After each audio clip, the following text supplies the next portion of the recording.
will be cooking adobong atay at balon-balonan with twist. This is the list of the ingredients used. First step ay balatan ng patatas at hiwain ng cube na maliliit.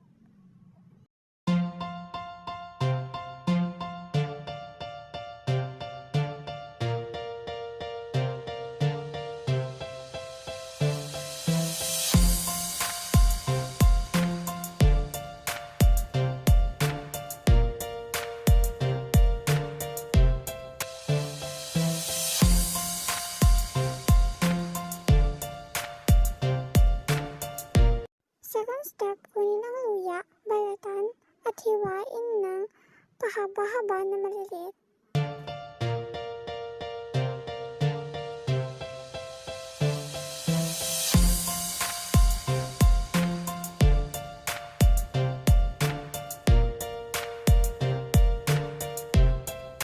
Next, isunod naman natin ang sibuyas. Balatan lang ito at hiwain.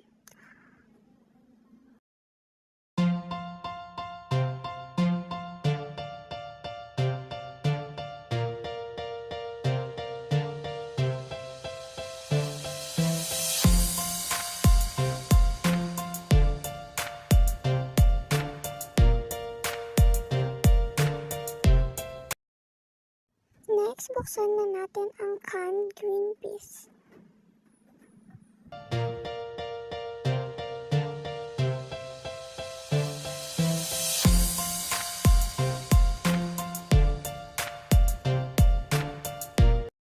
Ito na ang mga ingredients na nahiwa-hiwa na at naka-ready na para iluto.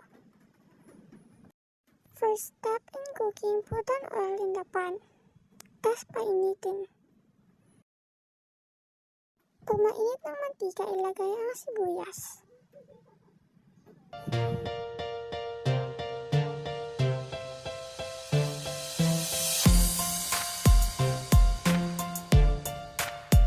Halu-haluin.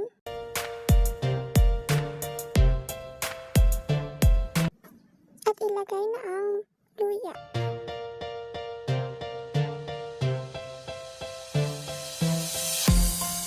Halu-haluin lang hanggang mag-golden brown. Kapag golden brown na ang luya at sibuyas, ilagay na natin ang atay at balon-balunan. Isunod naman natin ang paminta. Halu-haluin at takpan. After 1 minute, haluin ito para hindi ma-burn yung ilalim ng mga atay.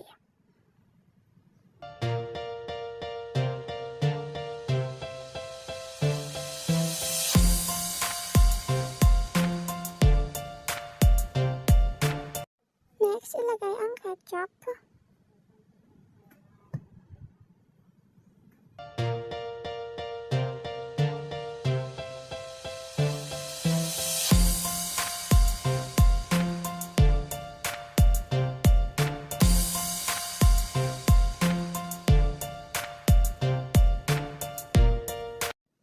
Then, lagyan ng toyo.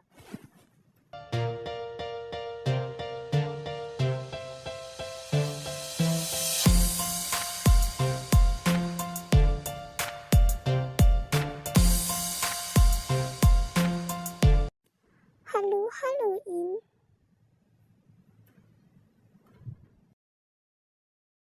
At takpan ng about 1 minute.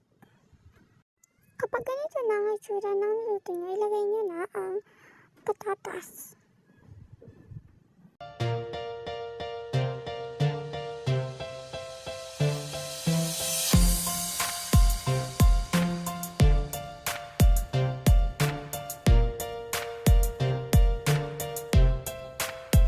Sunod naman natin ilagay ang green peas. Tanggalin nyo muna ang tubig ng green peas bago nyo ilagay ito sa iluluto nyo. Halu-haluin ng maigi.